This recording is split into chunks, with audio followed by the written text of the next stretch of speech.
Hello. I think I'm in the right spot. This seems like such a picturesque, historic community. What happened? How did it all fall apart? The Joseph made it to this window right here before he was shot and fell.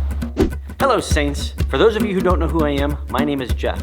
I am a Christian pastor exploring all things LDS, Latter-day Saints, Mormon Church. And today, I'm going on a field trip to Nauvoo, Illinois.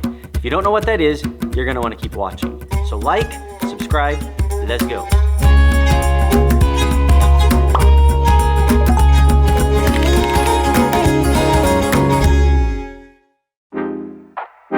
So it's the night before my trip to Nauvoo. I really have no idea what to expect, but one of the things off the bat that seems so strange to me is I always associate Mormonism or the LDS Church with Utah, way out west. And I don't ever really associate it with my neck of the woods, which is the Midwest, which is Illinois. So this is going to be really interesting because that geography plays such an important role, I think, in the culture.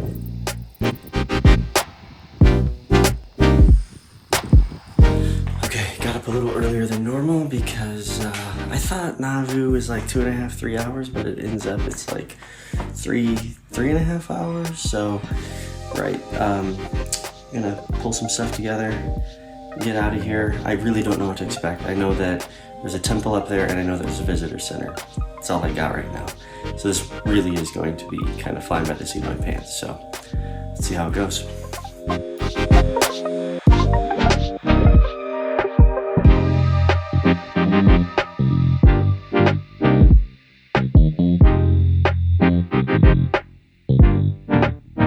So as I make my way to Nauvoo, let's talk just for a second about what I do know about Nauvoo, Illinois, because I'm currently finishing a biography on Joseph Smith called Rough Stone Rolling by a church member named Richard Bushman. But Joseph Smith was actually from Vermont. He established the church in New York, spent a lot of time in New York, Pennsylvania, Ohio, spent some time with some church members that had settled out in Jackson County, Missouri, before they all ended up in Nauvoo, Illinois. And that is the story that I'm going to be exploring today.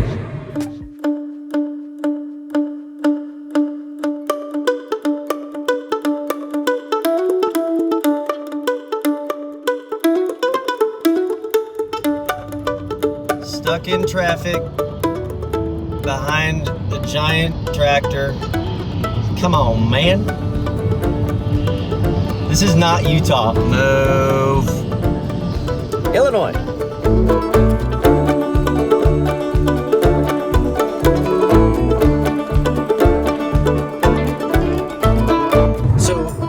Nauvoo, Illinois is situated on the Mississippi River, in western Illinois, right at the border of Missouri and Iowa. And I don't know all the details, but I know it plays an important role in the story.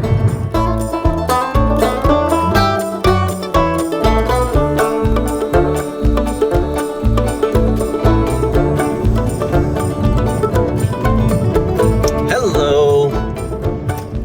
I think I'm in the right spot,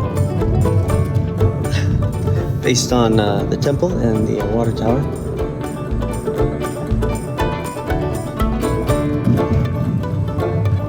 Welcome to Nauvoo.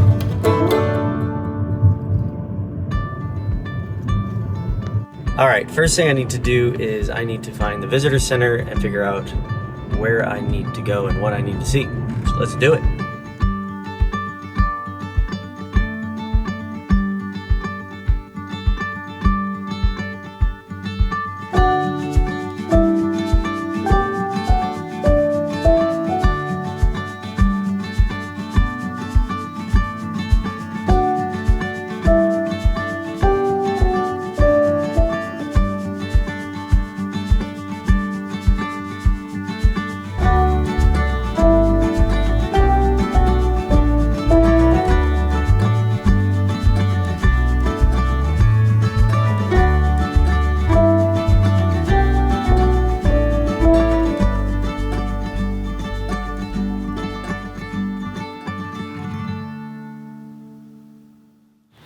All right, just at the visitor center, I'm gonna give you my first impressions. First of all, I had a really long conversation with, I think he's called a senior missionary. So this is an older gentleman who is from the Utah area, but he's working in the visitor center, and he gave me a ton of great information. He basically told me the whole story of why the LDS members settled in Nauvoo, why they left Nauvoo, and why they came back. According to the LDS history and tradition, everywhere they went, they grew. And everywhere they grew, whoever was there before, whether it was in Ohio or Missouri, felt threatened, specifically politically, by the influence that the LDS church members would have. So then they would start to persecute them and eventually would run them out.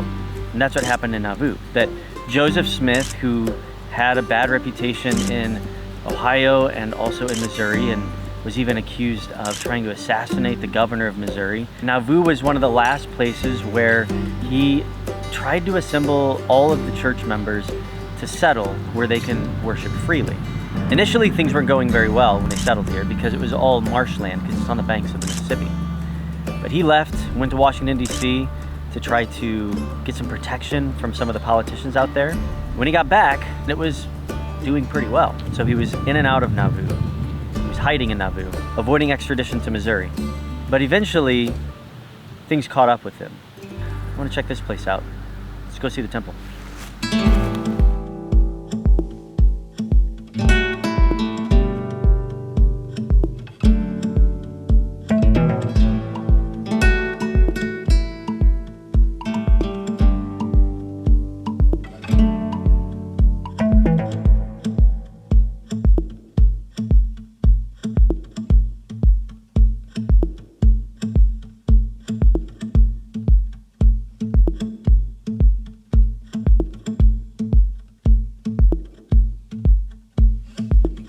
There's no denying that the architecture of this temple is unbelievable. One thing I didn't know till recently is that these temples aren't necessarily where LDS church members worship on Sunday mornings. LDS church members actually worship in ward houses or meeting houses, which are essentially, think about them as neighborhood churches.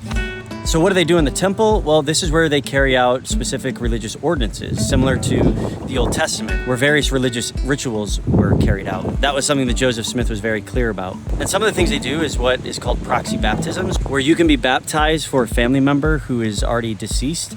Also, the temple is really important for marriages. Whether or not someone gets married in the temple or not sort of carries over into the afterlife. So it's very important if you're an LDS church member to get married in the temple.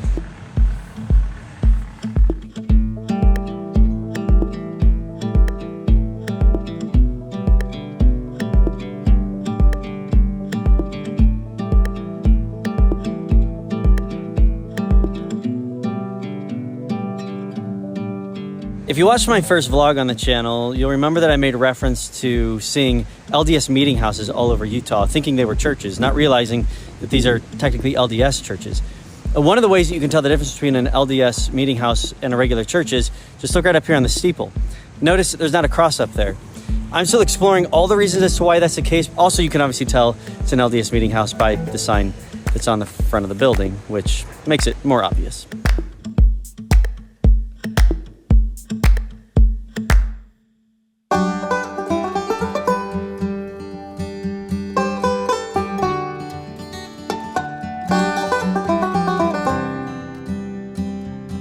So the historic part of Nauvoo, where most of the early LDS church leaders lived and settled all those years ago, is no longer really occupied by the people of Nauvoo. They moved everything up on top of a higher area, so that's up by the temple now. But down where all of the historic houses are and buildings, they've restored a lot of them, and you can access a lot of the homes and take a lot of tours, all of which are free, which is pretty great. And I'm actually about to get on a horse and wagon right now, so let's see what it's like.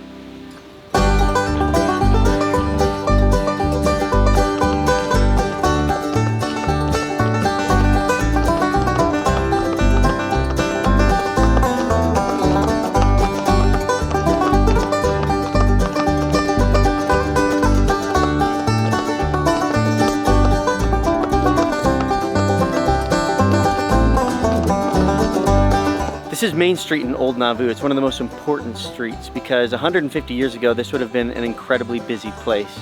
Because if you look right here behind me, this is where a lot of boat traffic on the Mississippi would dock and come up Main Street, which is why right here you have the original homestead of the Smith family.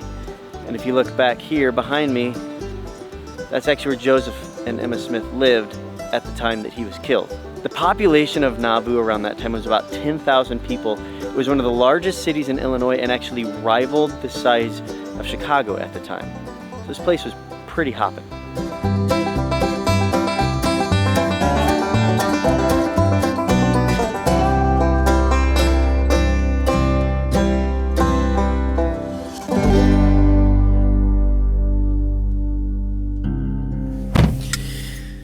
This seems like such a picturesque historic community, which leads to the question, what happened? How did it all fall apart? Well, there's probably a lot of videos I could do to get into that because I'm still kind of learning about it. And there's also two sides to every story. But from what I'm gathering, Joseph Smith was a polarizing character, and he started to get involved in a lot of things like polygamy that was causing a lot of controversy in different circles within Nauvoo and even in neighboring communities, and even led to like the development of different militias and things of that nature. And that led to these rumors being printed in the press, which led to him overseeing the destruction of one of the newspapers, and that led to charges, which leads us to the next place I want to check out, because that's sort of where the story of Nauvoo really unravels. Let's check it out.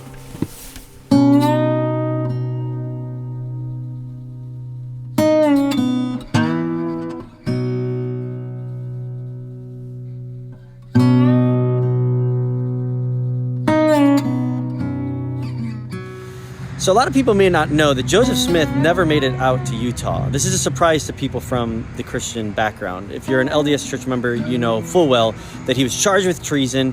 He was brought about 15 to 20 miles from Nauvoo to this place, Carthage. He was held in this building where a mob showed up, and eventually a gunfight broke out and he was killed. Let's go inside and check it out.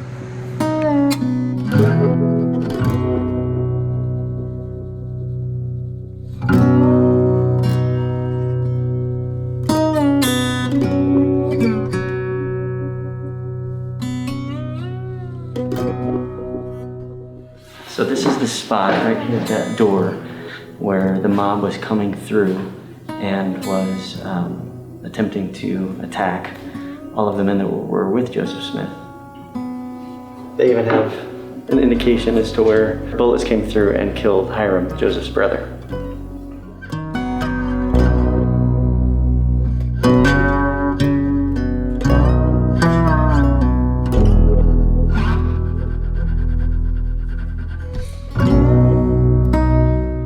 So the story goes that a mob came through the door right there, went up the stairs, and then entered into the room where Joseph and everybody else was, where he was killed. But that Joseph made it to this window right here before he was shot and fell.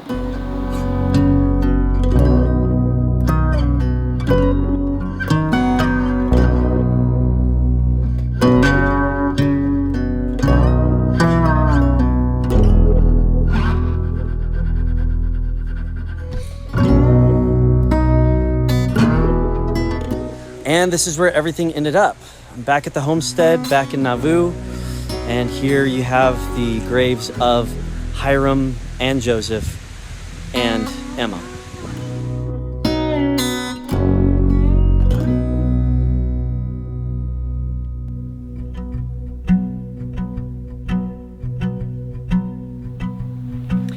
All right, so what do I think of Nauvoo? Well, I'm gonna give you my reaction, and then I'm gonna give you my perspective. Here's my reaction. First of all, I've learned a ton. Super glad I came here. I feel that I have a greater appreciation and understanding of the LDS heritage and history. Second thing is, I really enjoyed everybody I encountered today. Everybody I interacted with today was super friendly, super nice, wanting to help out. There were times whenever I was just like sitting looking at stuff and somebody would just like walk by and just voluntarily start talking to me, being like, hey, this is what this is and this is why it's important. I wish that, to be quite honest with you, people from my context were as eager to share their knowledge and passion about things pertaining to their faith. I think one of the main things that I walk away with, though, is that there's this sadness in the air here. You can like sense the tragedy that unfolded, where on one hand, this place was filled with so much hope and optimism, sort of a new start, but then everything sort of deteriorated and it led to such tragic things. And like I said, you could almost like sense the sadness in the air here for all the things that unfolded. But at the end of the day, I think this is my biggest takeaway, and here's my perspective. The thing that struck me most from a Christian pastor's perspective was the presence of the temple and the absence of the cross. So the absence of the cross. I understand that the LDS Church teaches that Jesus died on the cross and that if we put our faith in him and believe in him, that we can be resurrected as he was resurrected. But I'm not entirely sure if the LDS Church agrees with the rest of Christianity about how significant the cross was and what it actually accomplished. And that sort of leads me to the temple. You see, even this temple here in Nauvoo that I've been learning about today, it was actually burned and then was torn down by a tornado in the 1800s, and this lot sat vacant for over 100 years. And it wasn't until the 90s that an effort was made to rebuild the temple here in Nauvoo. And I have to ask the question, why? Why was it important to rebuild this temple? Why is it important for there to be temples in general in the LDS Church? You see, my perspective as I read the Bible is that the reason we don't need temples anymore is because we have the cross. There's a lot of reasons why God commanded his people to build the temple in the Old Testament, but there were two primary functions. The first was to carry out religious duties and rituals and ceremonies that were important for salvation as the people of God. And the second reason was because it brought God's presence near. His presence resided in the inner sanctum with the Ark of the Covenant. And see, what the Bible teaches, what Romans teaches, and what Hebrews teaches, and a lot of other passages in the New Testament is the reason we don't need the temple any longer is because when Jesus came and he died on the cross, he paid the ultimate payment for sin, and he actually fulfilled the requirements of the law, which is why we don't need to have a temple to carry out specific religious duties or ceremonies anymore, because his death was sufficient to save, by his grace, all of those who repent from their sins and put their faith in him. Which leads to the second thing, and that is the reason why you don't see temples in the rest of the Christian world, because when Jesus came and he died, he brought God's presence near. Jesus is called Emmanuel, God with us. When he died on the cross, it says in the book of Matthew that when he died, that the garment in the temple that separated God's presence from the rest of the temple was torn from the top down, essentially symbolizing the fact that we're no longer separated from God's presence, but Emmanuel, God, Jesus, has brought God's presence to us and has put it in us by the Holy Spirit, which is what 1 Corinthians says. So we no longer need a temple where God's presence resides. All of this was accomplished on the cross, which is why, if I'm just going to be honest, the absence of the cross and the presence of the temple is something that did strike me as a Christian pastor. We believe that when Jesus came, he fulfilled the requirements of the law, he brought God's presence near, and now he resides in us and we are his temple. The temple is no longer made of brick and stone. The temple is whomever God is residing in by whomever has put their faith in Jesus and what he did on the cross. It's a little bit unique from the message that I was hearing from a lot of the LDS church members today. But I have to say, I'm super glad I came here. I have an increased respect for the LDS history and heritage. It gave me a lot of things to think about. It gave me a lot of ideas for other videos I can do, which is all the more reason why you need to like this video and subscribe. I would also love it if you would consider supporting me on Patreon. Check out my different support tiers, which could give you early access to videos, a sneak peek behind the scenes, and even the opportunity to interact with me directly. And I hope you come back because we have so much more to talk about. Until then, I'll see you later, Saints.